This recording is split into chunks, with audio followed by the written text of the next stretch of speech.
damos fuerte ese aplauso al Señor Jesús en esta mañana. Bienvenidos todos a la casa de Dios. Y quiero dar la bienvenida a las personas que nos visitan por primera vez. Si esta es la primera vez que tú estás aquí, siéntete en casa, siéntete bienvenido. De verdad, damos gracias a Dios por tu vida. ¿Habrá alguien de este lado que es la primera vez que nos visita? ¿Habrá alguien? Miren, acá tenemos a varias personas. Bienvenidos, bienvenidas. Qué gusto, alegría que estén acá con nosotros el día de hoy. De este lado habrá alguien que nos visite hoy, que sea su primera vez que está acá en Nava. Allá atrás tenemos a varias personas. Bienvenidos, bienvenidas. Qué gusto recibirles el día de hoy. Y bien, antes de entrar al mensaje, quiero dar un anuncio respecto al retiro de matrimonios. Quiero decirles que hubo un cambio.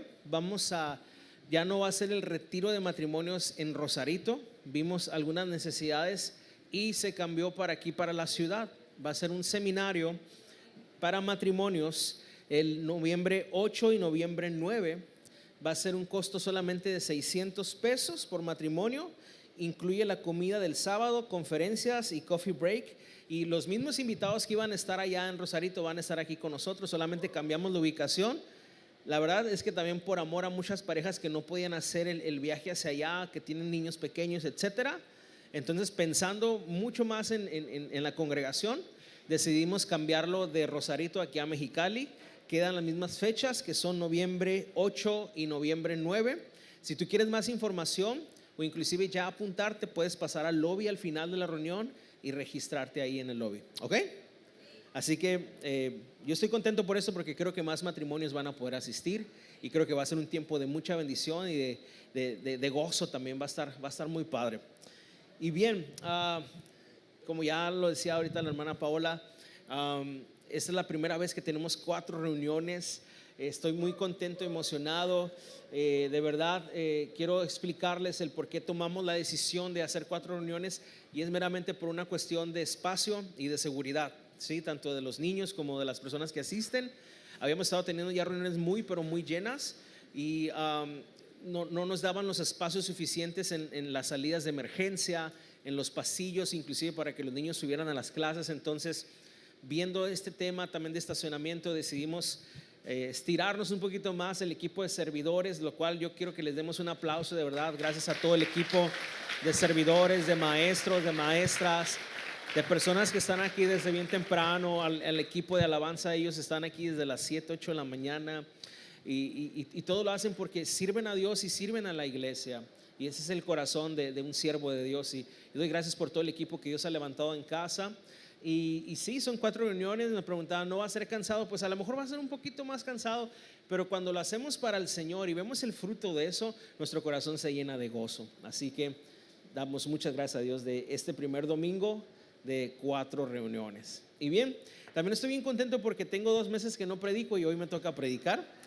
Así que le doy gracias a Dios por esa bendición. Es algo que considero un privilegio, hermanos, una bendición el poder compartir con mi familia, que son ustedes, mi familia de la fe, la palabra de Dios. Y también quiero agradecer al Señor por el equipo de predicadores que Dios ha ido levantando en casa.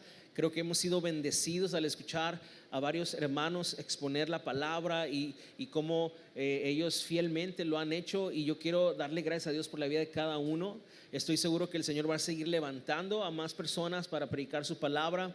Miren, la visión y el corazón es que en un futuro el Señor nos permita levantar otras iglesias, plantar otras iglesias, y es en la iglesia local donde se tienen que preparar a esos pastores, a esos futuros líderes de iglesia. Así que yo también quiero darle gracias a Dios por ustedes, porque ustedes los han animado, los han recibido correctamente, y quiero darle gracias a Dios por esa actitud que ustedes han tenido, hermanos. Muchas gracias.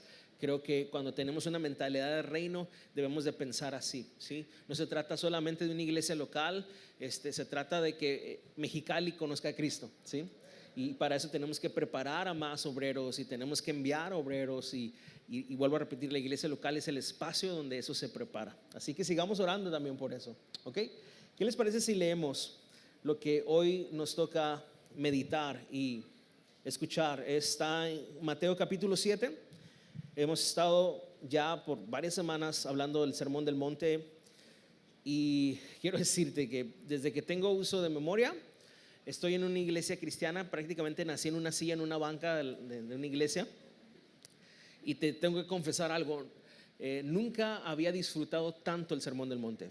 Nunca había profundizado tanto en las enseñanzas de este sermón, las enseñanzas de Jesús plasmadas en este sermón. Lo he disfrutado muchísimo.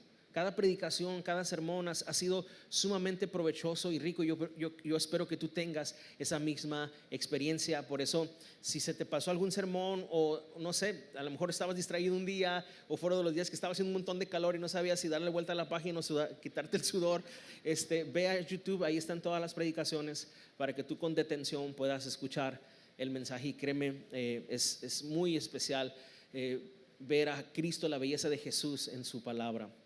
Vamos a Mateo 7, versículo 1. Vamos a leer 6 versos solamente. Dice: no juzguen para que no sean juzgados, porque con el juicio con que ustedes juzguen serán juzgados, y con la medida con que midan se les medirá. ¿Por qué miras la mota que está en el ojo de tu hermano y no te das cuenta de la viga que está en tu propio ojo? ¿O cómo puedes decir a tu hermano: déjame sacarte la mota del ojo, cuando la viga está en tu ojo? Hipócrita, saca primero la viga de tu ojo y entonces verás con claridad para sacar la mota del ojo de tu hermano. No den lo santo a los perros, ni echen sus perlas delante de los cerdos, no sean que las huellen con sus patas y volviéndose los despedacen a ustedes. Fuerte, ¿verdad? ¿Oramos? Padre, hoy venimos delante de ti agradecidos. Hoy venimos como un cuerpo, el cuerpo de Cristo. Tú nos has hecho tu iglesia, tú nos has hecho la familia de Dios. Tú nos has dado de tu Espíritu Santo, por el cual hoy clamamos: Abba, Padre. Tú nos has hecho, Señor, una iglesia para ti, para presentártela a ti mismo a través, Señor, de la santificación de tu Espíritu. Y te doy gracias por este tiempo que tú nos das, donde podemos cantarte, donde podemos adorarte, pero también escuchar tu palabra. Señor, no permitas que la torpeza de mis labios, Señor, sea algo que obstaculice lo que tú quieres hacer en nuestra vida. Abre nuestros oídos espirituales para escuchar tu voz. Abre nuestros ojos para que veamos las maravillas y la belleza de tu evangelio, Señor. Hazlo tú, porque solo tú puedes hacerlo, en el nombre de Jesús. Amén. Amén. Hermanos, sin lugar a dudas, estamos en uno de los pasajes de la Biblia más famosos de todos. No importa si eres cristiano o no eres cristiano, alguna vez has escuchado este tema sobre el juicio. Hey, no juzgues para que no seas juzgado. Hey, ni Dios juzga, ¿sí? O no seas juicioso. Es algo que todo mundo de alguna manera hemos escuchado o hemos dicho. Y estadísticamente este es uno de los pasajes más utilizados por el mundo, por la gente. Pero también es uno de los pasajes más mal interpretados, porque cuando lo leemos así, sin respetar el contexto de lo que Jesús está enseñando realmente, pareciera que Jesús nos está invitando a una vida donde no podemos señalar el pecado de nadie, o donde nadie necesita corrección, o donde no podemos entrometernos en la vida de nadie más. Pero si tú y yo conocemos las escrituras y conocemos la doctrina, nos vamos a dar cuenta rápidamente que Jesús no está hablando de esa clase de juicio.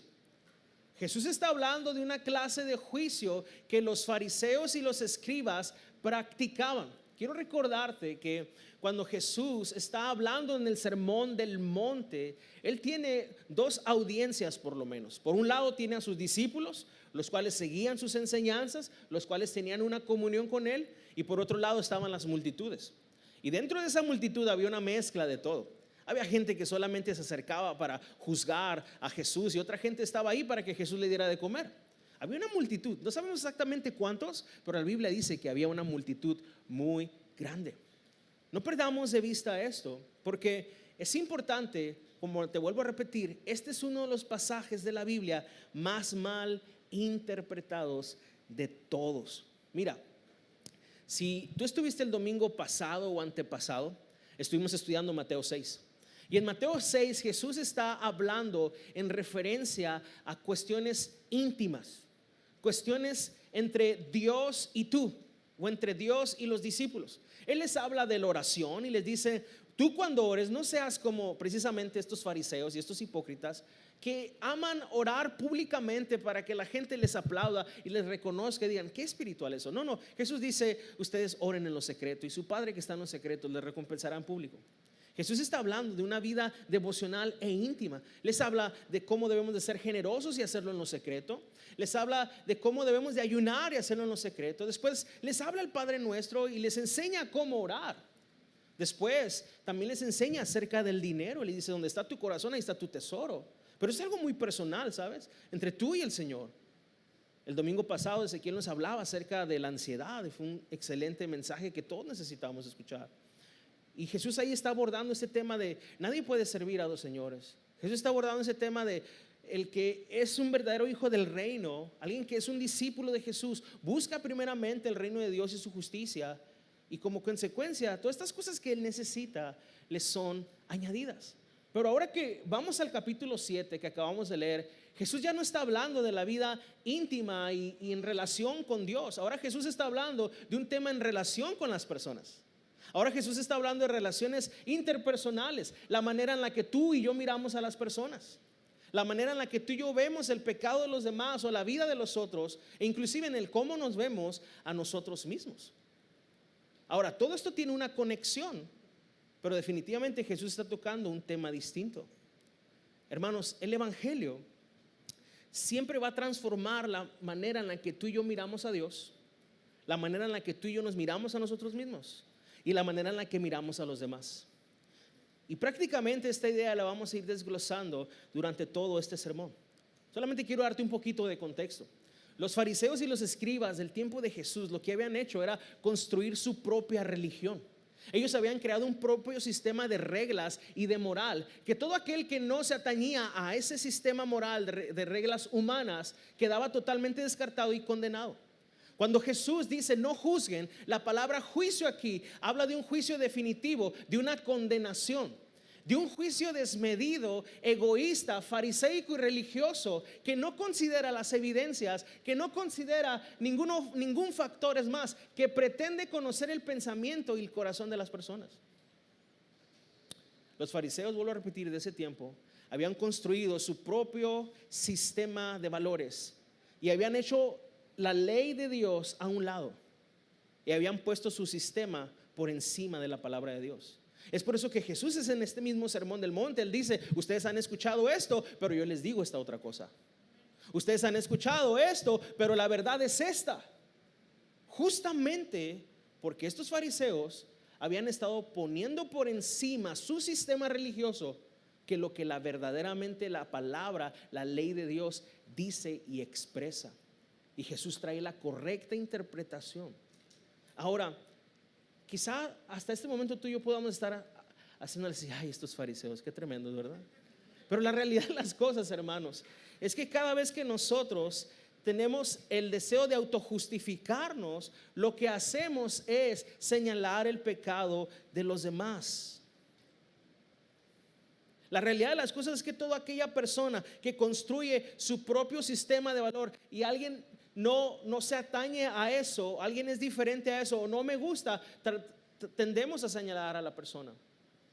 Es como si yo dijera en este momento, yo creo que un verdadero cristiano que está caminando en santidad debe usar corbata y saco aunque esté haciendo calor. Y entonces mido a todas las personas cristianas que no usan saco y corbata y digo, ese no es un verdadero cristiano. ¿Esa es una verdad? ¿Ese sería un juicio correcto?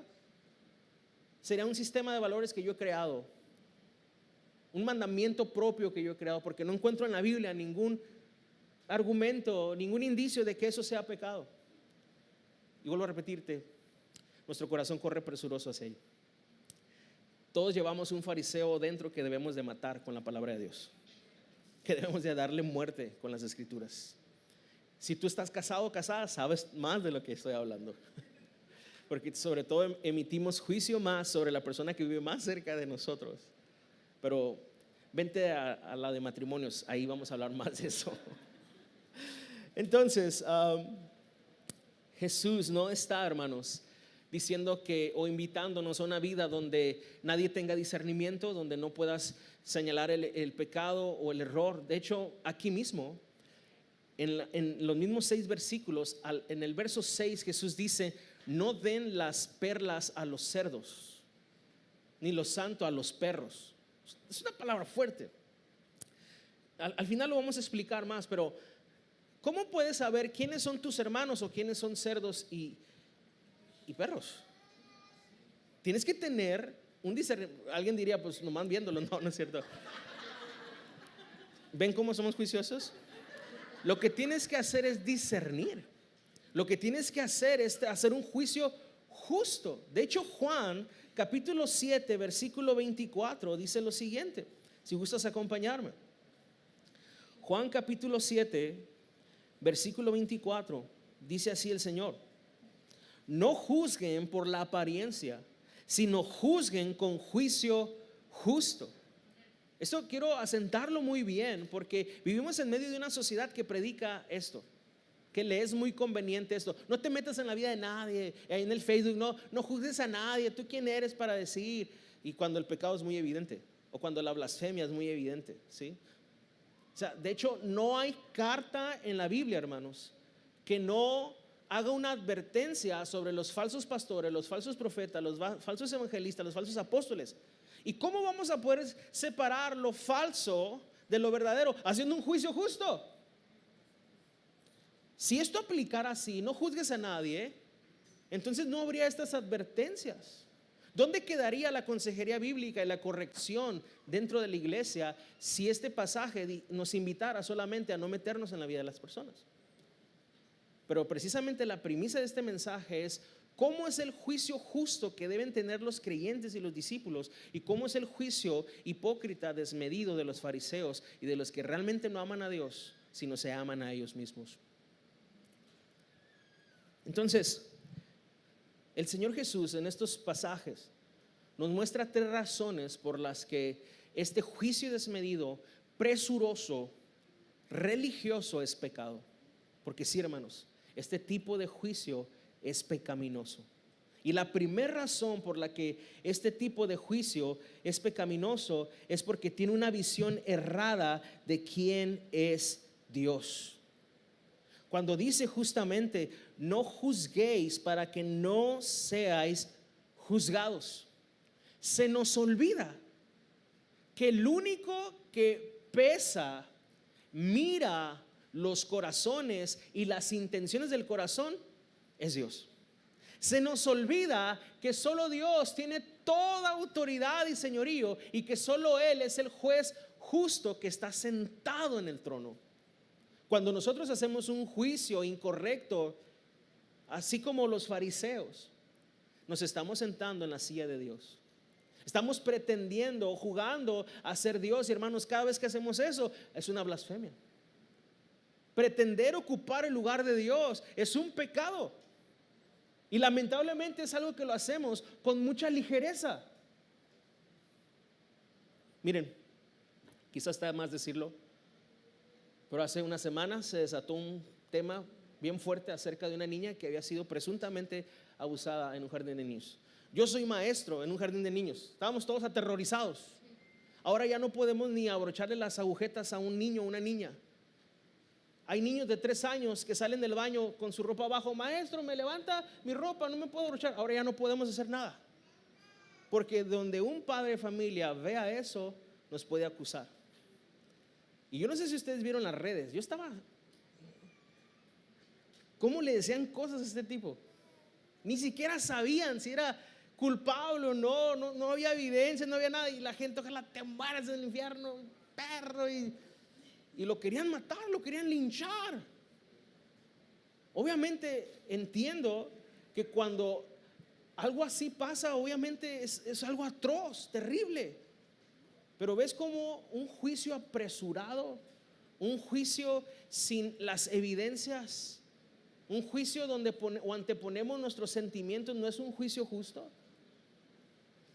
Ahora salen las noticias que este hombre es inocente, que todo ha sido, ahora se cambió el caso, ahora todas las miradas están sobre la mamá, sobre su pareja, y no pretendo aquí ser un reportero y decirte la nota, solamente quiero usar el ejemplo de cómo rápidamente nosotros hacemos un juicio desmedido y maldecimos a las personas, las enjuiciamos, las mandamos al infierno rápidamente.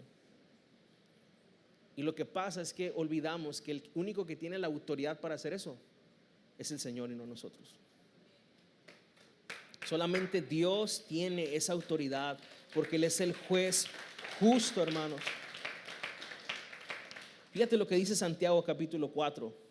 Ve rápidamente ahí. Santiago capítulo 4,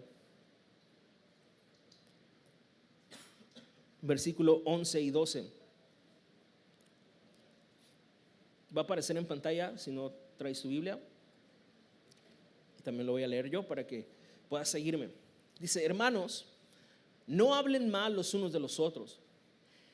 El que habla mal de su hermano o juzga a su hermano, habla mal de la ley y juzga la ley. Pero si tú juzgas a la ley, no eres cumplidor de la ley, sino juez de ella. ¿Ves esto? Nos sentimos superiores, ¿sí? Nos sentamos en el banco y decimos: tú estás mal. Mira lo que hiciste. Te mereces el infierno. Tú no eres cristiano. Tú ya no tienes salvación. Tú no estás santificado. Dios no te ama a ti como me ama a mí, ¿sí?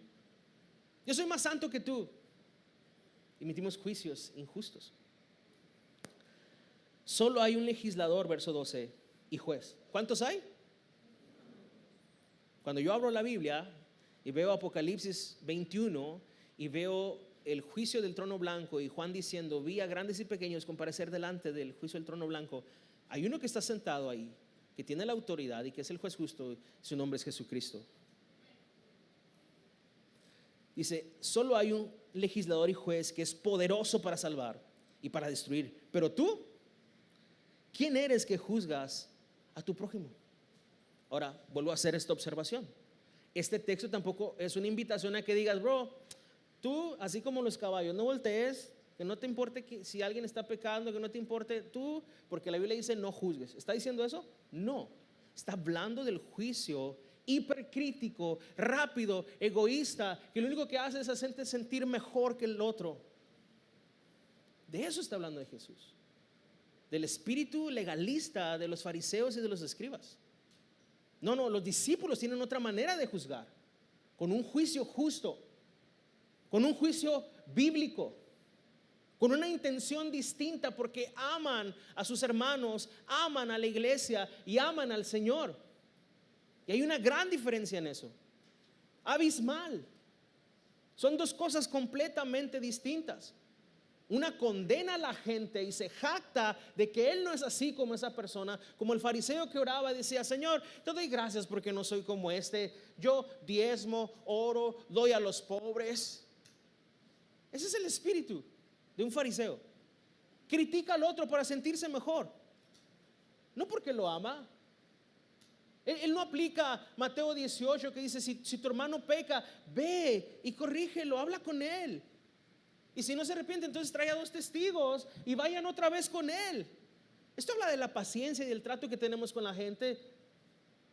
Y si no se arrepiente, entonces habla a la congregación, a más gente: bro, esto está mal, mira tu vida.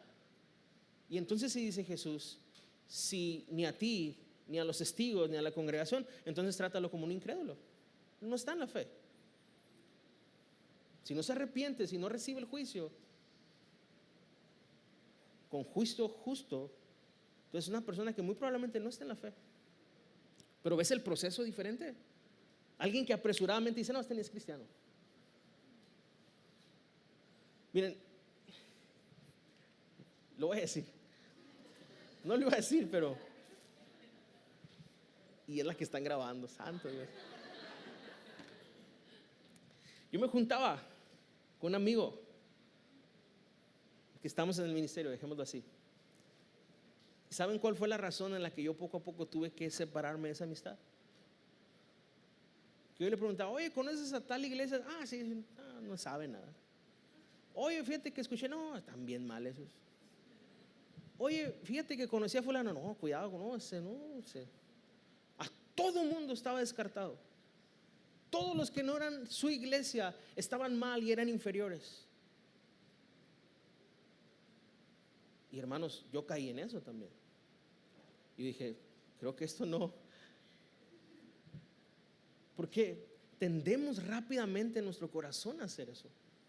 A veces no nos damos cuenta cuando ya nuestro estilo de vida y de enjuiciar a los demás Y hoy, a través de las Escrituras, el Señor nos está diciendo que esto es pecaminoso. No somos Dios, hermanos. Yo no conozco las intenciones y las motivaciones de tu corazón.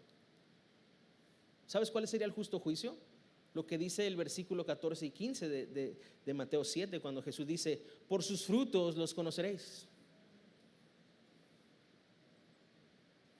¿Qué quiere decir eso? Que sí tenemos que tener discernimiento, que sí tenemos que observar. Inclusive dice la Biblia que observemos cuál haya sido la conducta de los pastores e imitemos su fe. No solo lo que decimos, sino lo que vivimos.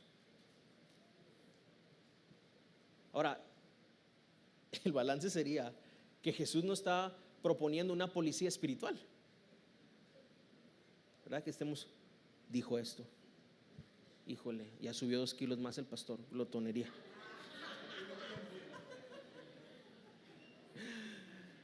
Lo que Jesús está diciendo es que si la meta es ser como Jesús y proclamar el evangelio de Cristo, y que Cristo sea exaltado en todas las naciones, y alguien que se dice ser ministro, pastor, siervo, no tiene como eso su objetivo, entonces la Biblia dice que es un falso pastor, pues un falso maestro. Quiero ser muy incisivo en esto porque no quiero que nos confundamos. No quiero que por un lado salgamos siendo policías espirituales, pero por otro lado no quiero que salgamos diciendo: no se metan en la vida de nadie, no me juzguen a mí nadie, porque ya dijo el pastor el domingo. ¿Cuál es el balance? El justo juicio. Volviendo al punto, la primera razón por la que esto es pecaminoso es porque nos pone en el lugar de Dios. Queremos usurpar el lugar de Dios. Eso es una blasfemia, eso es un pecado, hermanos, del cual tenemos que arrepentirnos. La razón número 2, para ir un poquito más rápida, es porque este pecado cambia la visión que tenemos sobre los demás. Por eso la Biblia dice aquí mismo: porque con el juicio con que juzgas serás juzgado, y con la medida con que medís os serás medido. ¿Cómo olvidamos eso? Deberíamos de tener tanto cuidado del juicio que emitimos, porque con la vara que medimos nosotros vamos a ser medidos. Y no puedo quitarme de mi mente a este hombre Amán en el Antiguo Testamento, en el libro de Esther. Este hombre que odiaba a los judíos y su plan era exterminarlos, y entonces de alguna manera, con cierta manipulación, hace que el rey le permita construir una horca. No una ballena, una horca para ahorcar a la gente. Y la están preparando porque él quiere matar, sobre todo al tío de Esther, a Mardoqueo. Y hace con engaños y todo para que maten a él y después a todos los judíos. Pero si tú conoces la historia, sabes que de alguna manera las cosas se cambian. Y esa horca sí la estrenan, pero justamente el que iba a ser ahorcado era Amán, el mismo hombre que construyó esa horca. Dios la usó para que él fuera asesinado ahí. Qué tremendo, ¿verdad? No puedo quitarme de mi mente aquel rey en Jueces capítulo 1, Abimesec, algo así se llamaba, que cuando capturaba a un enemigo le cortaba los pulgares de las manos y de los pies y los humillaba, porque un hombre sin pulgares y en las manos o en los pies quedaba totalmente obsoleto para los trabajos y para la guerra. Y era una forma no solamente de matarlos, sino de humillarlos. ¿Y sabes qué pasa cuando el pueblo de Israel conquista a este rey? Le hacen lo mismo. Le cortan los pulgares de las manos y de los pies. ¿Por qué decimos que cambia la visión que tenemos de la gente? Porque se nos olvida que nosotros también somos pecadores. Y entonces nos empezamos a sentir superiores a los demás. Cuando tú y yo vivimos una vida donde nos interesa mucho autojustificarnos, como decir: pues bueno, sí soy malo, pero él es más malo. ¿Sí? O sea, yo sí cometo errores, pero él tiene unos errorzototes. Entonces yo me siento mejor, me siento superior. Y eso distorsiona cómo veo a la gente. El evangelio nos pone a todos en el mismo nivel, hermanos. Mire, por la gracia de Dios, soy pastor en esta iglesia local. Pero eso no quiere decir que usted y yo seamos diferentes delante de Dios. Lo único que es diferente es que tengamos funciones distintas en el cuerpo. Tenemos responsabilidades distintas. Hermanos, si tú un día llegas a una iglesia y encuentras a una persona enseñando la palabra o en un púlpito diciendo que él es un super iluminado, que él recibió la nueva revelación, que él es ahora una especie de Cristo aquí en la tierra que tiene nomás los misterios, Él, huye de esa iglesia, por favor. ¿Sabes que en la iglesia de Cristo no existen los ungidos o los superungidos o los superiluminados? Hay un solo ungido, Cristo. Él es el Mesías. Y de ese ungido, hemos recibido todos lo mismo. Hay un solo Espíritu Santo del cual hemos bebido todos y hemos sido bautizados en un solo Espíritu. No existe tal cosa. Quizá en el Antiguo Testamento tú ves a hombres así que venía el Espíritu Santo y eran ungidos. En el Nuevo Testamento todo aquel que ha nacido nuevo es ungido de Cristo. Y es un sacerdote o una sacerdota de acuerdo al orden de Cristo. Así que nadie somos más que otros. Pero esta clase de juicio desmedido nos hace sentir superiores. Nos hace sentir que nosotros somos mejores que los demás. Y ese no es el Espíritu de Cristo. Justamente eso es lo que impide la unidad en la iglesia, hermanos. Lo que hace que haya competiciones, que haya bandos, que haya grupitos. El no le hables al este. Eso es una tontería, hermanos. Es una niñería que lamentablemente muchas veces se da en la iglesia. Yo hablo por Ensenada, aquí no pasa. No, hermanos, también nos pasa y mucho.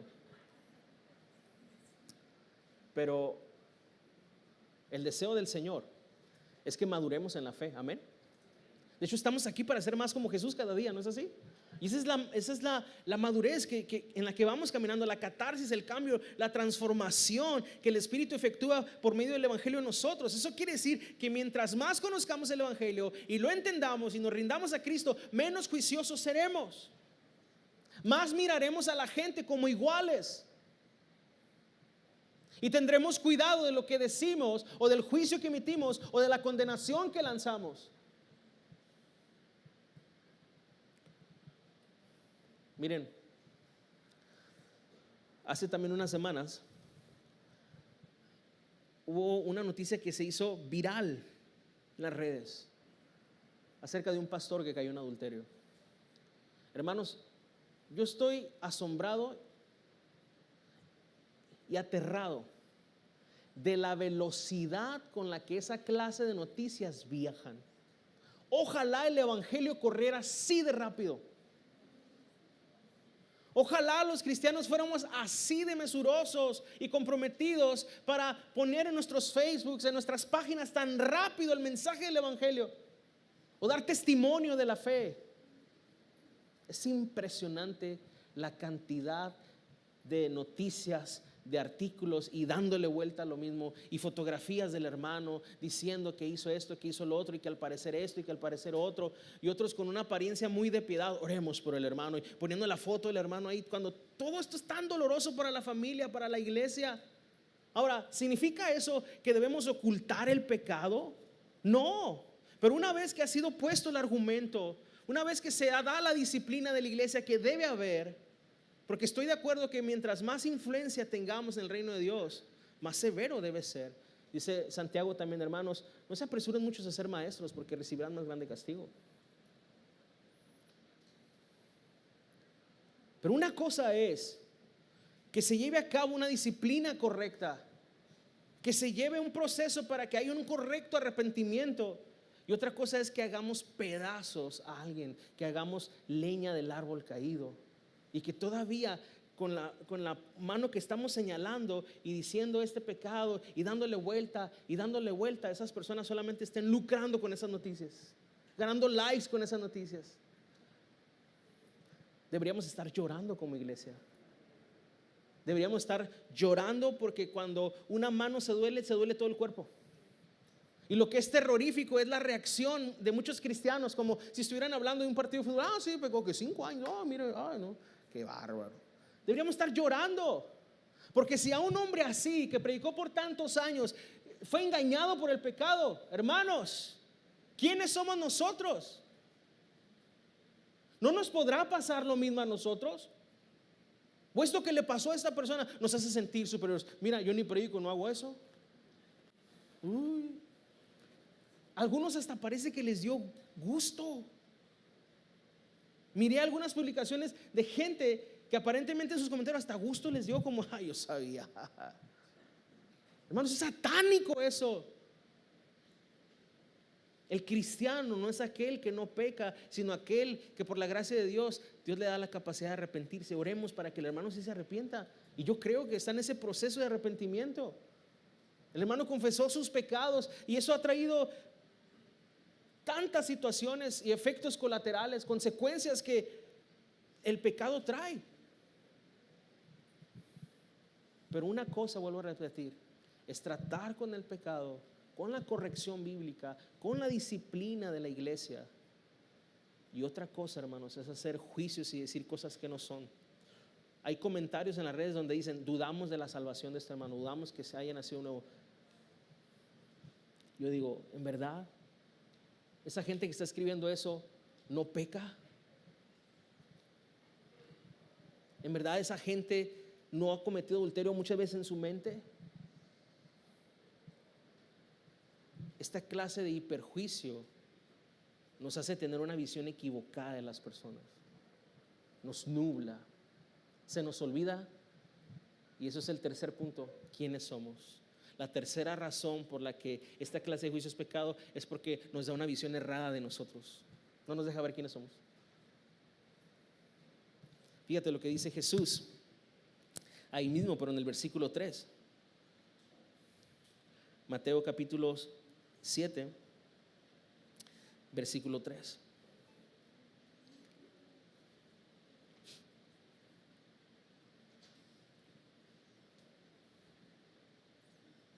¿Por qué miras la mota que está en el ojo de tu hermano y no te das cuenta de la viga que está en tu propio ojo? Esa es nuestra tendencia. Por favor, la palabra mota no es lo que piensas. Es un picadiente, ¿sí? Es una paja. Tuve que hacer esa corrección en la primera porque se me quedaban viendo así como que abiertos, ¿no? No, es una paja. Es algo pequeño. Tenemos la terrible tendencia a maximizar los pecados de la gente y minimizar los de nosotros. Cuando se trata de nosotros, el juicio es muy poco severo. Cuando se trata de los demás, el juicio es muy severo. Esa es la tendencia fariseica que tenemos todos nosotros, la cual la única medicina es el evangelio para nosotros. Y Jesús dice, ¿por qué miras la mota que está en el ojo de tu hermano y no te das cuenta? Estás ciego, no puedes ver la viga que está en tu propio ojo. Y lo que Jesús está haciendo aquí es una hipérbole, es una exageración, inclusive chistosa. Mira, imagínate que yo ahorita literal tengo atravesado un barrote 4x4 en mi ojo. Así, le hago así, se agachan ustedes porque los voy a descontar. Así, ya ven, ya se están riendo. Jesús está haciendo eso. Pero así con esa viga en mi ojo, yo le quiero decir a mi esposa, a ver, mija, ven porque te viene una basurita ahí. A ver, ven para quitártela. ¿No es absurdo? Jesús está usando esta hipérbole a propósito. Así nos vemos. Así hasta de absurdo nos vemos, señalando juiciosamente y condenando a otros, olvidando quiénes somos nosotros. ¿Qué no es la iglesia? Pecadores lavados con la sangre de Cristo.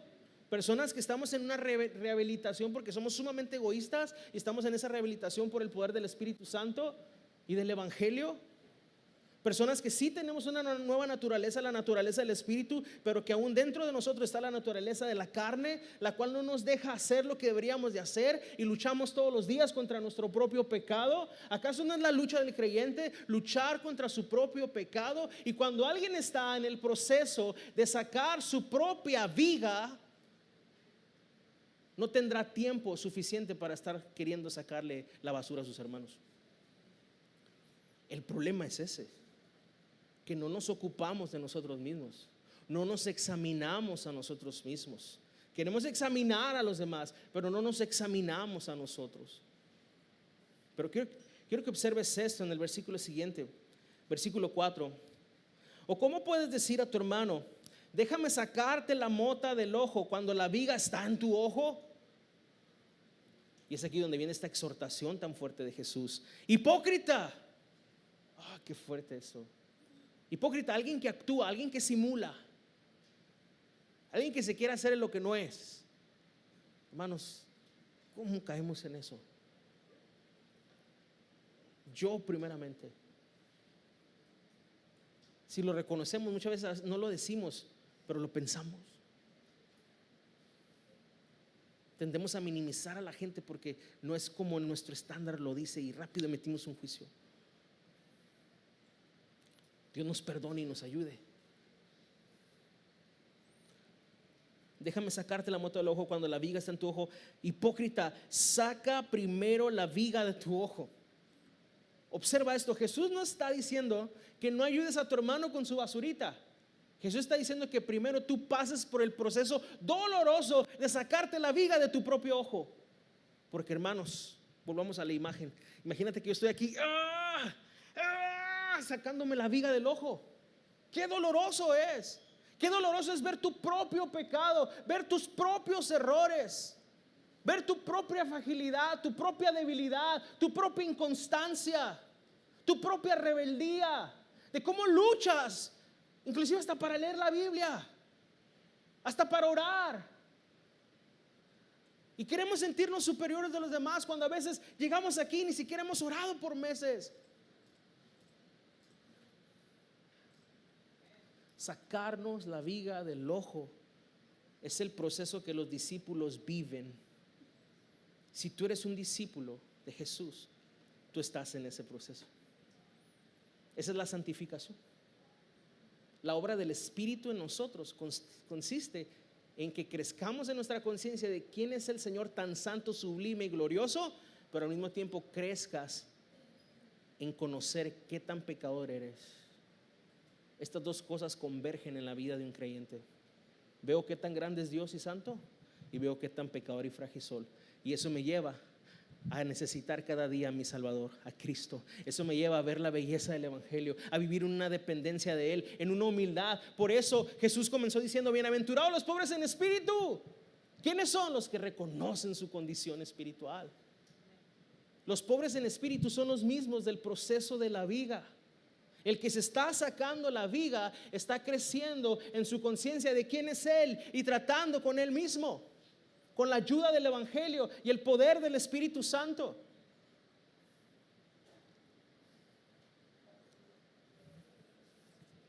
No estoy enojado, hermanos.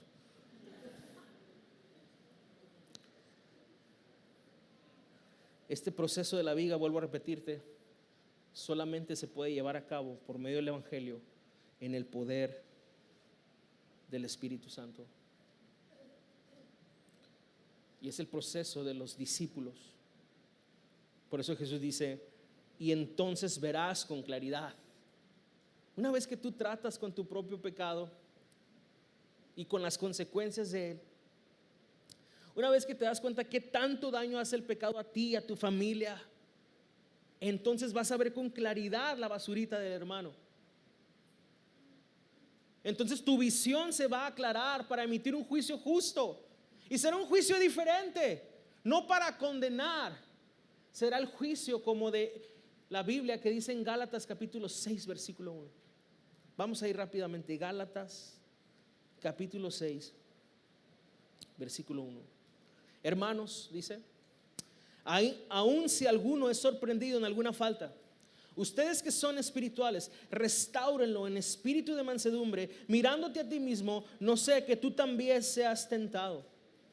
Fíjate bien, otro texto que nos da luz sobre el juicio correcto. ¿Quiénes son los espirituales? Según esta escritura, aquellos que viven en el Espíritu. ¿Quiénes son los que viven en el Espíritu? Aquellos que han sido regenerados, han pasado de muerte a vida, han experimentado un nuevo nacimiento, han venido a Cristo por medio de fe y arrepentimiento. Pablo no está hablando de super cristianos espiritualoides. Pablo está hablando de gente que camina con Dios, tiene una relación con Dios, y el fruto del Espíritu se empieza a manifestar en sus vidas.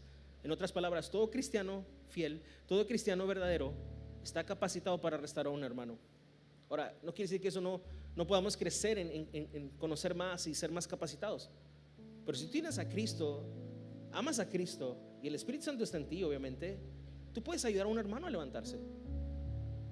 Tú puedes hablar con él del pecado Constantemente en consejería bíblica, cuando alguien viene con una situación y dice, es que cometí este error, es que tuve este desliz, y muchas veces yo he tenido que decir, hermano, no es un error, no es un desliz, se llama adulterio. Y aunque eso suene tan duro, hay que llamar las cosas como son, precisamente porque cuando amamos tenemos que decir la verdad. Con misericordia y verdad se corrige el pecado. No hay más. Por un lado, la misericordia, porque nos consideramos a nosotros mismos, pero si no está la verdad, entonces ¿cómo podremos ser libres de eso? Pero hay una gran diferencia entre condenar a alguien, inclusive excluirlo, porque no es como nosotros, o no es como yo. Hablar del pecado, aunque sea doloroso, confrontar en amor. ¿Sabes que para confrontar en esta clase de situaciones se necesita amor? Decirle la verdad a tu hermano, porque te arriesgas a que esa persona no te quiera oír, a que te deteste, te odie, a que yo no te invite a la comida china los domingos. Sé que estás aquí y me estás escuchando. Es cierto. La realidad de las cosas es que nosotros, hermanos, debemos de ayudar a nuestros hermanos, sí, a sacar la basurita de su ojo, pero no sin antes estar en el proceso de sacarnos la viga. El modelo sería Gálatas 6:1, con espíritu de mansedumbre, considerándote a ti mismo, no vaya a ser que tú también seas tentado. Cuando alguien está en ese proceso de ver su propio pecado, que vuelvo a repetir, lo hace el evangelio en nosotros, entonces estamos aptos para ir con el hermano, para ir con la hermana y decirle, ¿sabes qué, mi hijo? ¿Sabes qué, mi hija? Esto no está bien. Mira, la escritura dice esto. ¿Te parece si oramos? ¿Has descuidado tu vida en el Señor? Vamos, oremos juntos. Sobrevivamos esta carga juntos. Oremos los unos por los otros. Abramos espacios de confianza donde podamos confesarnos los pecados los unos a los otros y no juzgarnos para condenarnos. ¿Sabes? Yo le doy tantas gracias a Dios porque en estos últimos años Dios me ha dado el regalo de tener un círculo de amigos donde podemos ser así.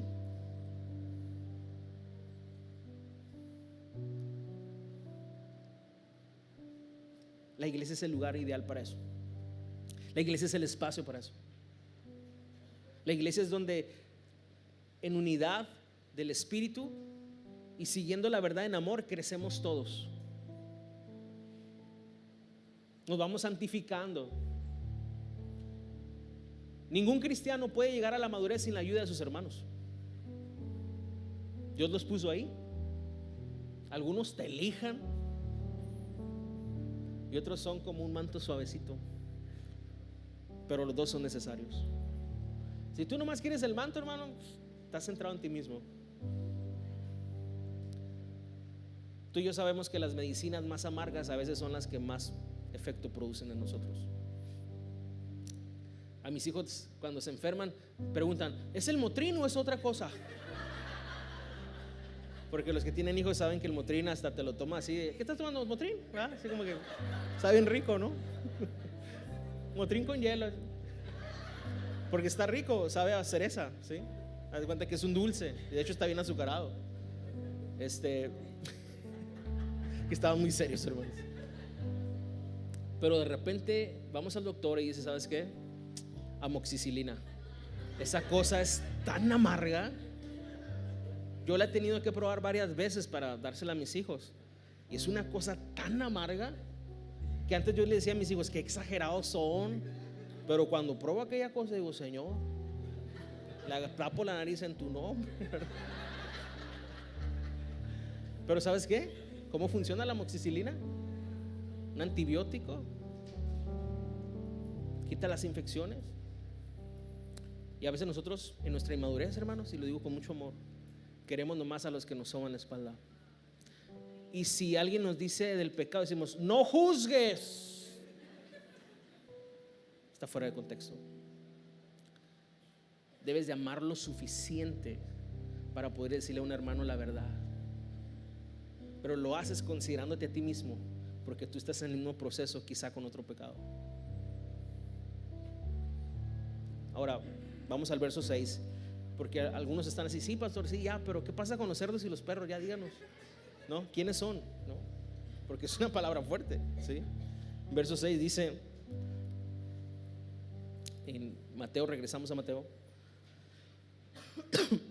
perdón, dice Jesús: no den lo santo a los perros, ni echen sus perlas delante de los cerdos, no sean que las huellen con sus patas y volviéndose los despedacen a ustedes. Primeramente, hermano, quiero que entiendas que los perros y los cerdos tienen que ver algo totalmente cultural en la vida de un judío. Jesús está hablándoles a judíos en ese momento, ¿sí?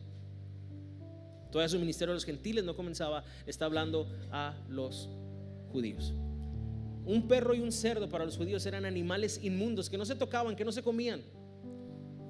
Y era una manera en la que los judíos inclusive le llamaban a los gentiles, a los que no eran parte del pueblo de Israel.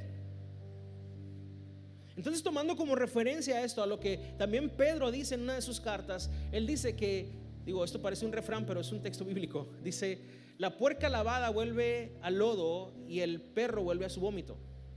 De verdad, no es un refrán, es un texto.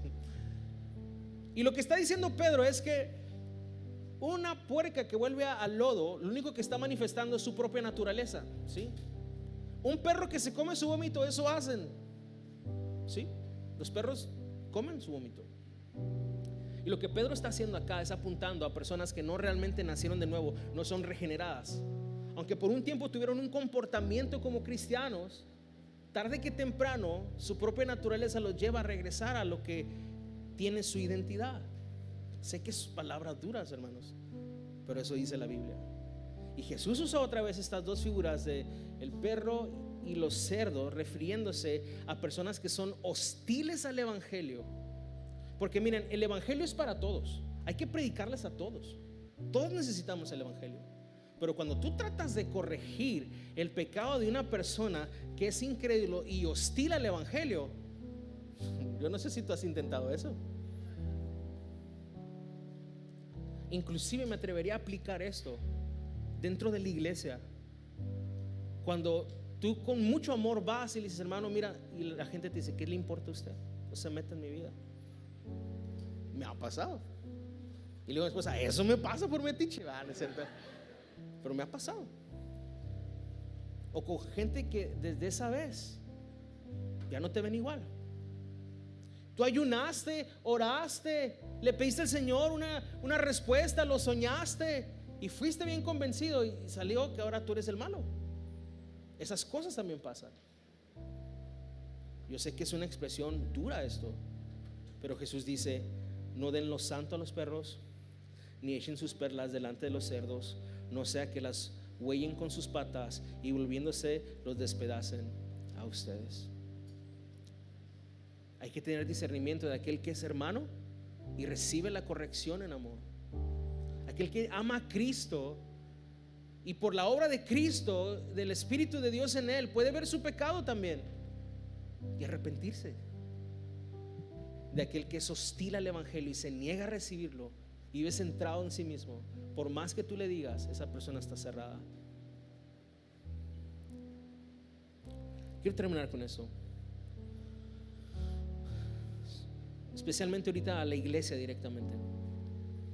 Hermanos, después de haber escuchado todo esto, ¿qué debemos de hacer? Hermanos, arrepintámonos. Porque si somos honestos, todos nosotros hemos juzgado muchas veces con nuestra lengua. Si somos honestos, muchas veces nos hemos sentado en el lugar de Dios y hemos enjuiciado y condenado a personas con un juicio incorrecto que ha salido de nuestro corazón legalista. Un juicio pronto, sin argumentos, sin evidencias, solo de apariencias. Y hemos caído en ser juez de los demás. Arrepintámonos, hermanos. El Señor nos perdona si reconocemos nuestros pecados y nos apartamos de Él. Pero también quiero dirigir esto a aquellas personas que quizá tú has sido la persona que han enjuiciado. Quizá tú eres la persona de la que han hablado injustamente. Quizá tú eres la persona que te han hecho pedazos por un error en tu vida. Cometiste un pecado que fue tan público que ahora todo el mundo te juzga y pasaron años y sigues siendo esa persona. porque eso también pasa. Yo quiero decirte, si ese es tu caso, que pongas tus ojos en Cristo, que veas que Él es el único hombre perfecto, santo, sin mancha, sin reproche, y Él fue juzgado injustamente. Y mientras Él era juzgado injustamente, Él oró por sus acusadores y dijo: Padre, perdónalos, no saben lo que están haciendo, el juicio que están emitiendo, no tienen ni idea de lo que están haciendo, perdónalos. Pon tus ojos en Él, este juez justo, el único perfecto. Él tiene sus maneras de sanarnos, pero lejos de Él no podrás. Separado de Él nada puedes hacer. Si tú te sientes juzgado por la iglesia, por tu familia, la respuesta no es alejarte de Dios, no, es venir a Cristo y ver cómo Él cargó con todas estas cosas en su propio cuerpo, con todo el pecado, incluyendo el juicio injusto. Él te puede sanar, Él te puede levantar con su amor.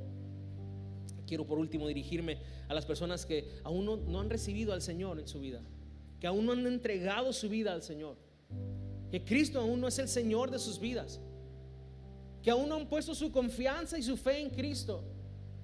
La Biblia nos enseña que todos somos pecadores, todos. Quiero que te imagines por un momento si Dios en su infinito poder pusiera una pantalla de 7 pulgadas en la cabeza de cada uno ahorita y reproduciera los pensamientos que hemos tenido los últimos 5 años. ¿Quién se escaparía o quién estaría libre de pecado? Nadie.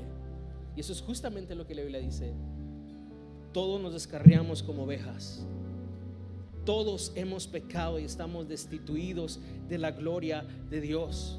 No solamente hemos pecado emitiendo juicios deshonestos o injustos, hemos pecado con nuestra mente, con nuestra vida, inclusive con nuestras omisiones.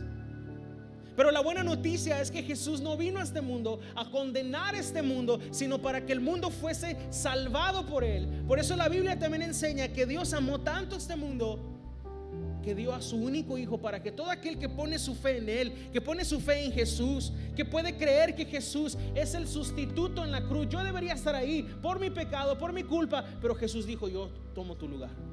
Todo aquel que cree eso, que cree en su nombre, que cree que Jesús es Dios, dice, no se pierda, sino que tenga vida eterna. Este tema tan delicado del juicio solamente es una muestra, una punta del iceberg que nos muestra la condición de nuestro corazón y de lo necesitados que tenemos de un Salvador. Quizá el juicio que tú has emitido es: los cristianos van a la iglesia, pues ellos necesitarán, ellos sabrán qué harán. Y tú, sin darte cuenta, estás pensando que tú eres superior o que tienes una justicia superior. Pero hoy te vengo a decir, ese es un engaño. Aunque todos pecamos diferente, todos somos pecadores y todos necesitamos a un Salvador, y su nombre es Jesucristo, porque no hay otro nombre debajo del cielo dado a los hombres en el cual podamos ser salvos, solamente Jesucristo, hombre. Él es el camino, Él es la verdad y Él es la vida. Él es el Dios soberano, el juez justo. Porque por otra parte, quiero que escuches esto: todo pecado que se ha cometido en esta tierra será juzgado. Uno de los atributos de Dios es su justicia, su rectitud, su santidad. Dios no da por inocente al pecador. ¿Qué significa eso? Que aunque un hombre tenga 100 años muerto, en el día del juicio sus pecados van a salir a la luz. Todos los pecados serán juzgados. La diferencia es que existen 2 lugares solamente: o el juicio de trono blanco para condenación eterna, o la cruz de Cristo para salvación eterna. Yo no sé tú, pero ahora que reconozco que soy un pecador, yo prefiero que mis pecados sean condenados, pagados en la cruz del pecado. Eso es lo que ha sucedido para todos los que creen. No es que no sean pecadores, es que sus pecados ya han sido pagados en la cruz del Calvario. Así que ven a Él. Ahorita que es tiempo propicio, ven a Él en fe y arrepentimiento. Ven a Él y recibe de este regalo gratuito. Es gracia lo que el Señor te ofrece. Ven a Él y en lugar de juicio vas a recibir la corona de vida que Él tiene preparada para los que le aman. Oramos. Padre, te damos gracias por tu palabra. Nunca vuelve vacía, Señor. Tu palabra siempre va y trae el fruto que tú has destinado que traiga. Señor, perdónanos. Confesamos que hemos sido ligeros para condenar, hemos sido ligeros para juzgar. Perdónanos, nos hemos sentado en tu silla tantas veces sin darnos cuenta, Señor, que esto es algo que deshonra tu nombre, es una blasfemia. Perdónanos. Solo tú eres el juez justo y santo. Señor, enséñanos a caminar en este proceso de sacar nuestra vida, este proceso de santificación, donde somos humildes, donde tratamos con nuestro propio pecado, donde abordamos el pecado de la demás gente con misericordia, con gracia, con amor, para que sean restaurados y no destruidos. Señor, enséñanos a ser como tú. Que tu iglesia, cada uno de nosotros, siempre estemos centrados en tu evangelio. Y Padre, por aquellos que hoy han escuchado este evangelio por primera vez, obra este milagro del nuevo nacimiento, Señor. Abre sus ojos, abre sus oídos y ven a ellos en el nombre de Jesús. Amén y amén. Dios te bendiga, iglesia. El Espíritu de Dios está en ese lugar.